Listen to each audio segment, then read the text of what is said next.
Aku ngelihat pakai baju SMA segini, roknya pendek, rambutnya ke depan, dia nunduk kayak gini. Ini tuh masih kelihatan di sini tuh lambang baju SMA-nya, guys. Halo kamu semuanya. Sesuai janji, aku akan ceritain kisah yang cukup panjang ini deh kamu ya. Intinya, aku mau ceritain kayak kok bisa sih sekarang Farhan tuh suka kesurupan gitu kan. Jadi karena ini ceritanya cukup panjang, nanti akan ada beberapa part deh kamu ya. Ini tuh cerita aku dapat dari sumber yang tentunya dari kedua orang tuaku dan pengalaman aku sendiri. Mungkin kita mulai dari aku kecil kali ya.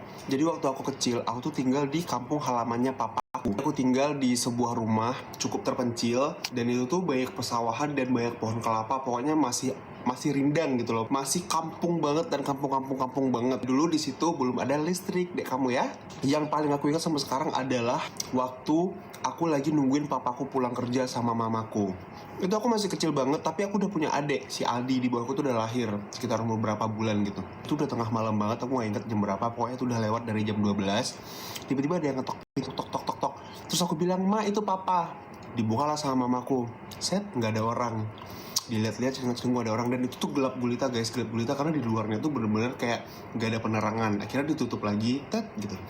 Gak berapa saat kemudian diketuk lagi, tok tok tok tok. Terus aku nyelutuk lagi, "Ma, itu papa." Aku bilang gitu kan. Dibuka lagi sama mamaku, nggak ada beneran orang, beneran nggak ada orang dan itu tuh bener-bener gelap gulita. Sampailah ke ketukan yang ketiga deh kamu ya. Nah ketukan yang ketiga itu tok tok sama bunyinya, tapi di situ aku nggak bilang lagi ke mamaku tuh kalau itu papa. Aku bener-bener diam kayak, dan mamaku juga diam. Terus kata mamaku kayak nggak usah dibuka deh, biarin aja gitu. Malam itu berlalu begitu saja. Seram gak sih? Terus cerita yang kedua, di umur 3 atau 4, aku tuh tiba-tiba jalan jauh banget, bener-bener jauh. Itu tuh jaraknya berkilo-kilo dari rumahku yang terpencil itu.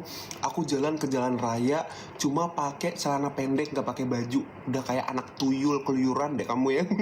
Sampai aku di penghujung jalan pangkalan ojek yang itu jaraknya bener-bener jauh kata mamaku. Di situ akhirnya aku sama temennya papaku yang tahu aku ini anaknya papaku, jadi diantar pulang lagi dan mamaku kaget kenapa tiba-tiba aku bisa ada di situ gitu loh. Dan aku juga nggak ingat gimana prosesnya aku bisa sampai ke jalan itu.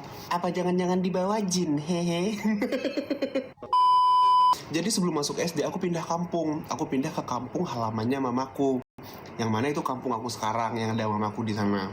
Ada juga beberapa kejadian pas aku udah tinggal di kampung halamannya mamaku ini. Waktu itu aku tuh sering dimandiin sama tante-tanteku. Aku tuh dimandiinnya di rumah tetangga, tapi karena rumahku waktu itu belum ada toilet pribadinya. Jadi aku dimandiin di kamar mandi tetangga, rumah tetangga. Itu kayak sepetak kamar mandi. Terus di atasnya ada jendela. Aku dimandiin sama satu tanteku dan satu temennya. Jadi berdua yang mandiinku. Di tengah-tengah aku lagi dimandiin, tiba-tiba aku diem.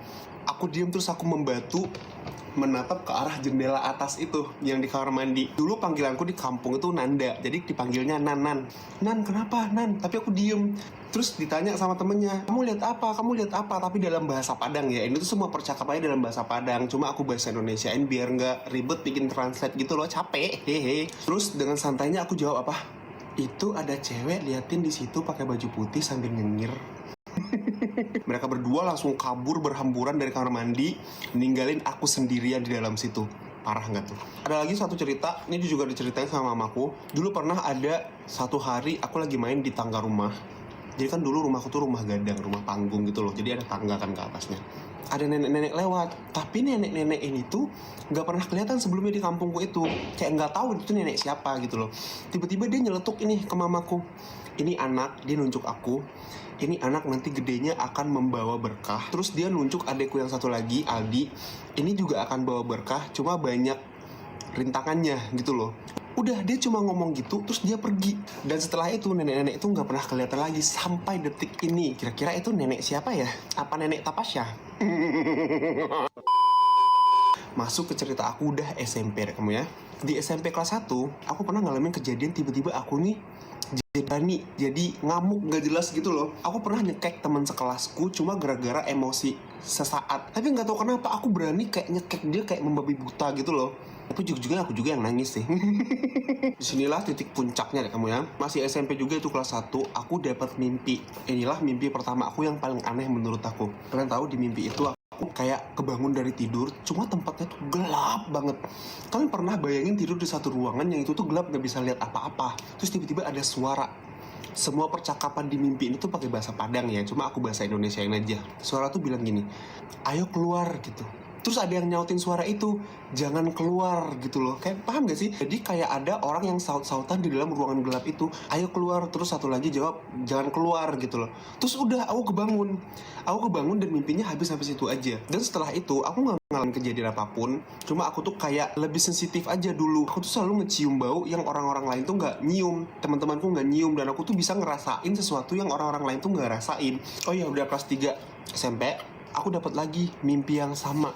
Tapi kebalikannya, paham nggak? Jadi aku kebangun di satu ruangan yang sama, cuma itu tuh terang banget. Bener-bener terang dan putih gitu loh. Mencerata. Ada lagi nih suara, tapi baca Assalamualaikum. Assalamualaikum. Ayo keluar gitu katanya dalam bahasa Padang. Dijawab lagi, bukan aku yang jawab, ada lagi yang jawab. Sana keluar gitu, pergilah gitu loh. Intinya dia bilang kayak keluarlah gitu loh. Nah, abis itu aku kebangun. Udah gitu doang mimpinya bener-bener sesimpel itu doang. Ternyata itu tuh adalah mimpi pembukaan mata batinku secara sempurna. Bukan secara sempurna juga sih, tapi kayak ini lo tuh udah bisa nerima gitu loh. Kalau lo tuh bisa ngelihat yang kayak gini gitu. Itulah petandanya mimpi tuh. Karena besokannya itu tuh aku tuh ada kelas pagi di sekolah guys. Kelas tambahan gitu kan, kalau kita udah mau deket-deket ujian nasional. Aku tuh datangnya ke pagi jam 6, yang which is di kampung itu jam 6 masih gelap, rada-rada baru subuh gitu loh. Datang aku ke sekolah, aku langsung naik ke kelas. Kalian tahu, aku tuh di kelas pertama kali ngelihat penampakan pertamaku yang paling jelas seumur hidup. Aku ngelihat perempuan pakai baju SMA segini, roknya pendek, rambutnya ke depan, dia nunduk kayak gini. Ini tuh masih kelihatan di sini tuh lambang baju SMA-nya guys. Langsung kayak dek gitu kan, dek. Terus aku tuh kayak freeze gitu loh karena takut, karena aku tahu itu bukan orang, itu setan. Pas di situ aku nggak tahu kenapa tiba-tiba aku tuh bisa lari.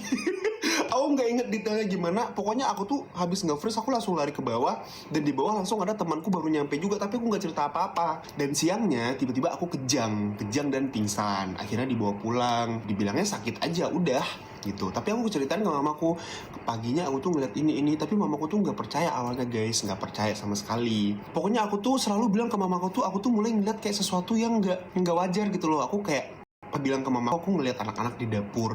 Cuma mamaku tuh nggak percaya. Aku pernah bilang kayak di situ kayak ada orang yang ngeliatin, tapi mamaku tuh nggak percaya. Dia bener-bener orang yang nggak percaya sama sekali aku bisa ngeliat begituan. Sampai akhirnya terbukalah sebuah fakta, papaku tuh baru angkat bicara kalau ternyata papaku tuh keturunan dari buyut-buyutnya itu pernah praktek perdukunan gitu guys. Serem deh. Dan itu tuh semua jin-jin yang pernah kontrak, yang pernah kerjasama dengan buyut-buyutnya papaku dulu itu turun ke semua keturunannya secara random. Jadi papaku ini ada 5 bersaudara. Nah, kelima-limanya ini tuh dipilih juga sama jinnya, tapi kayak random juga dia milihnya. Terus dari kelima anaknya ini nanti anak-anaknya itu bukan diturunin gitu loh.